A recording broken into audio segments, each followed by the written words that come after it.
বৈশ্য জন্মাচ্ছে ব্রহ্মার পেট থেকে, আর শূদ্র জন্মাচ্ছে ব্রহ্মার পা থেকে, তাই জন্য তার অন্যদের হয়ে খাটা, এটা তার কাজ। ব্রহ্মটাকে না না, ব্রহ্মা তো মানুষের কল্পনা, ঈশ্বরের কল্পনা। হ্যাঁ, ব্রহ্ম ঈশ্বরের কল্পনা, ঈশ্বরের কল্পনা। ভাগ্য। এই যে আমরা বলি ভাগ্য, ভাগ্যটা কি জিনিস? ভাগ্য কথাটা ছিল বলেই প্রচুর মানুষ কিন্তু করে খাচ্ছে।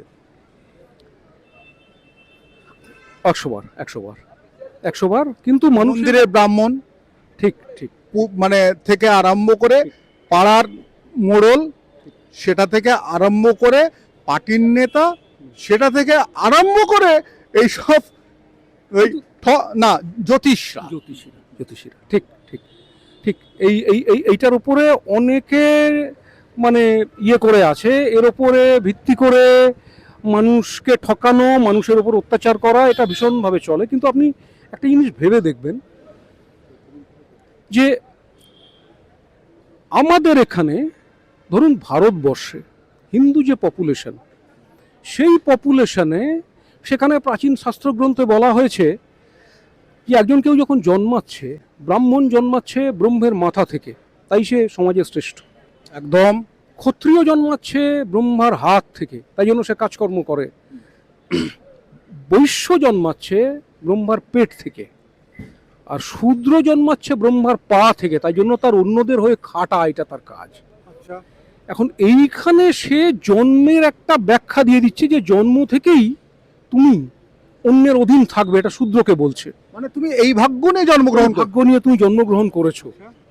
কিন্তু আপনি ভাবুন যে হিন্দু ছাড়াও তো পৃথিবীতে মানুষ আছে অন্য ধর্মের, সেই ধর্মের জাতপাত নেই। যে লোকটাকে আপনি ওই রকম একটা থিওরি দিয়ে আমাদের সমাজে যে জন্মালো, সে সারা জীবন ওই বিশ্বাসটার কারণে তার জীবনে কিছু হলো না, সে অন্যের হয়ে খেটে যাচ্ছে, সে তার পড়াশোনা নেই, তার সে পয়সা করে ইনকাম করতে পারছে না, সে মরে যাচ্ছে, সারা জীবন অন্যের অপমান হচ্ছে, অন্যের জন্য খেটে যাচ্ছে। একদম একদম। সে তার ওইভাবে জন্মেছে তার ওই বিশ্বাসটার জন্য। অন্য সমাজে তো কই হয় না। অন্য সমাজে যদি এটা হতো, যদি এটা সত্যি সত্যি এরকম ভাগ্য থাকতো, তাহলে সাহেবদেরও তাই হতো, তাহলে বৌদ্ধদের তাই হতে পারতো, তাহলে মুসলমানদের হতে পারতো, হয় না তো? সেখানেও গরিব নেই আমি তা বলছি না, গরিব আছে, সারা জীবন কষ্ট করছে, এরকম লোক আছে, সেটা আলাদা। কিন্তু তার জন্মের জন্যে, তার জন্মটাই একটা এমনভাবে হয়েছে যে তার আর উন্নতির সম্ভাবনা নেই। আচ্ছা, আমি তাহলে বলি এই যে ভাগ্যটা নির্ধারণ করে দেওয়া, এটা কত বড় একটা মানে ক্ষতিকর ব্যাপার, এটা আপনি ভাবুন মানুষের কাছে কতটা অপমানজনক সেটা। ব্রহ্মটাকে না না, ব্রহ্মা তো মানুষের কল্পনা, ঈশ্বরের কল্পনা। হ্যাঁ, ব্রহ্ম ঈশ্বরের কল্পনা, ঈশ্বরের কল্পনা। এই যে বলছেন মাথা, হাত, নাভিপদ্ম, এটা ধর্মশাস্ত্র গ্রন্থে আছে। শাস্ত্রগ্রন্থ হিন্দুদের জন্মকে এইভাবে ফর্মুলেট করছে যাতে করে জন্ম থেকেই সবাইকে একটা খোপে ঢুকিয়ে দেওয়া যায়, যে তার বাইরে সে আর বেরোতে পারবে না, তার রাইট নেই। মানে ব্রহ্মার নামে শ্রেণীবিন্যাস। হ্যাঁ, শ্রেণীবিন্যাস। আমি ব্রাহ্মণ, আমি ক্ষত্রিয়, আমি বৈশ্য, তাহলে আমি শূদ্রের শ্রম আমি ভোগ করতে পারি, সেটা আমার জন্মগত অধিকার। সে আমাদের জন্য শ্রম দেবে, আমাদেরকে সেবা করবে, এটা তার জন্মগত দায়। এই বিষয়টা, এটাই ভাগ্য, তাই না? ভাগ্য, এটা কি অন্যায়, এটা কি ন্যায় কিছু হলো? এটা কি অন্য হিন্দু ছাড়া অন্যদের তো নেই, তো আমাদের কেন, হিন্দুদের কেন? আচ্ছা, যদি সব মানুষ এর মধ্যে যদি ভাগ্য ব্যাপারটা থাকতো, তাহলে সব মানুষের মধ্যে এটা হতো, হয় না তো? তাহলে ভাগ্য বলে কিছু নেই, এটা তো ঘাড়ে চাপিয়ে দেওয়া।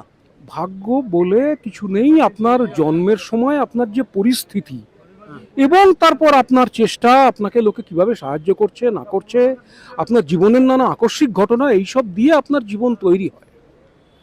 সেইখানে মানে অপরিবর্তনীয় কোনো কিছু আপনার জন্মের সময়তে আপনার জাতপাতের কারণে, বা আপনি জন্মের সময় আপনার গ্রহ নক্ষত্র যেখানে ছিল সেই সব কারণে আপনার ভাগ্য নির্ধারিত কিছু হয় না। আপনি একটা জিনিস সোজা করে ভাবে দেখুন, এই যে দেখুন জ্যোতিষীরাও কিন্তু, তারাও কিন্তু শেষকালে গিয়ে যদি এটা বলে ছেড়ে দিত যে ভাগ্য বাবা নির্ধারিত, তোমাকে জানিয়ে দিলুম, তাহলে কি হতো? তাদের কোনো আয় হতো না। মানুষ বলতো যে আমি জানলাম যে আমি কালকে মারা যাব, জেনে কি লাভ হলো বাবা, তা না জানলে ভালো হতো, এতে জানাচ্ছে না জানা ভালো, তাহলে কেউ পয়সা দিত না। যেটা তারা বলছে যে ভাগ্য অপরিবর্তনীয়, জন্মের সময় ভাগ্য তৈরি হয়ে রয়েছে, ভালো করে লক্ষ্য করে দেখুন, তারা নিজেরাই আবার সেটাকে ভায়োলেট করছে। বলছে আপনি ছোট্ট একটা আংটি পরুন, অত বড় বড় গ্রহ নক্ষত্র, সূর্য চন্দ্র, তার কাছে তো আমরা তুচ্ছ, সেগুলোকে ছোট্ট একটা আংটি পরে তাকে আপনি আবার সমস্যার সমাধান করে দেবেন। আপনি বুঝতে পারছেন ব্যাপারটা? তাহলে ভাগ্য বলে কিছু নেই, মানে ভাগ্য পরিবর্তন হয় না। না না, পরিবর্তন হয় না মানে আপনার চেষ্টার মধ্যে দিয়ে পরিবর্তন হয়। আপনি জীবনে মানে আমি যতটুকু খাটবো, চেষ্টা করব, চেষ্টা সেটাই। করব, আপনার পাশের লোকেরা আপনাকে যতটা সাহায্য করবেন, আপনার জীবনে ঘটে যাওয়া কোনো আকস্মিক ঘটনা, এইসবের মধ্যে দিয়ে আমাদের জীবন নির্ধারিত হয়। আর নির্ধারিত হয় আপনার সবারই জীবনের উন্নতি হবে, যদি সমাজের উন্নতি হয়, যদি সরকারের উন্নতি হয়, তাহলে হবে, তাই না? একদম একদম। যে জাতির ধরুন মাথাপিছু আয় বেশি, পার ক্যাপিটা ইনকাম যাদের বেশি, যাদের জিডিপি বেশি, তাদের দেশে বেকার নেই। আমাদের দেশে বেকার রয়েছে কারণ আমাদের আয় কম, যাদের দেশে ভাগ্য নিয়েও ভাবে না। ভাগ্য নিয়ে ভাবে না। কিন্তু ভাগ্যর ইংরেজি, অল্প কিছু পাগল আছে তারা যায়, বেশিরভাগ লোক কখনো এসব করে না। ভাগ্যর ইংরেজি বলছে ল্যাক, ভাগ্যর ইংরেজি বলছে ফেট। এটাও তো সৃষ্টি হয়েছে। হ্যাঁ, না না, ফেট মানে কারোর পরিণতি, শেষকালে গিয়ে কি হলো সেটা হ্যাঁ। ভাগ্য রিলেটেড টু। সেটা ভাগ্য মানে সেটা আপনি বলতে পারেন, কিন্তু সেটা পূর্ব নির্ধারিত নয়। পূর্ব নির্ধারিত বলতে কি বোঝায়? যে আপনি এমন একটা জিনিস যেটা আপনি আর পরিবর্তন করতে পারবেন না। কি বলছেন, বিধাতা আমাদের এই কপালে এখানে লিখে তো দিয়ে গেছে। না না, লিখে যদি দিত, সেটা এমনকি জ্যোতিষীরাও নিজেরা বিশ্বাস করে না। যদি বিশ্বাস করতো তাহলে আপনাকে ওইটুকুই বলতো, কিন্তু বলবার পরে আপনি 50,000 টাকা ফেলুন, আমি একটা আংটি পরিয়ে দিচ্ছি, আপনার ভাগ্যটা ফিরিয়ে যাবে, এটা বলতো কি? বলতো না। না না না। তার মানে ওই কথাটা ওরা নিজেরাও বিশ্বাস করে না, তাই না? এবং না বিশ্বাস যদি করে, যদি আপনাকে একটা আংটি পরিয়ে আপনার ভাগ্য পরিবর্তন করা সম্ভব হয়, তাহলে কি হবে বলুন? তাহলে ভাগ্যটা হচ্ছে মানুষের সৃষ্টি, তাই তো? মানুষের সৃষ্টি। অর্থাৎ ভাগ্য যেখানে মানুষের সৃষ্টি, তাহলে কেন ভাগ্য বদলানোর চক্কর চলে? কেন বা এই জ্যোতিষ বাবারা বলে দেন আংটি পরুন ভাগ্য পরিবর্তন হবে? এই শিক্ষাটা কি সবাইয়ের মধ্যে আছে? যদি আপনারা কিছুটাও আমাদের কাছ থেকে কিছুটা যদি জেনে থাকেন, তবে আপনারা ফের যাচাই করে নেবেন। আমরা কিন্তু একইভাবে প্রতিবাদ করে যাব। আমি শঙ্কর রয়েছে আপনাদের সঙ্গে, ইন্ডিয়া নিউজ 24, দেখতে থাকুন।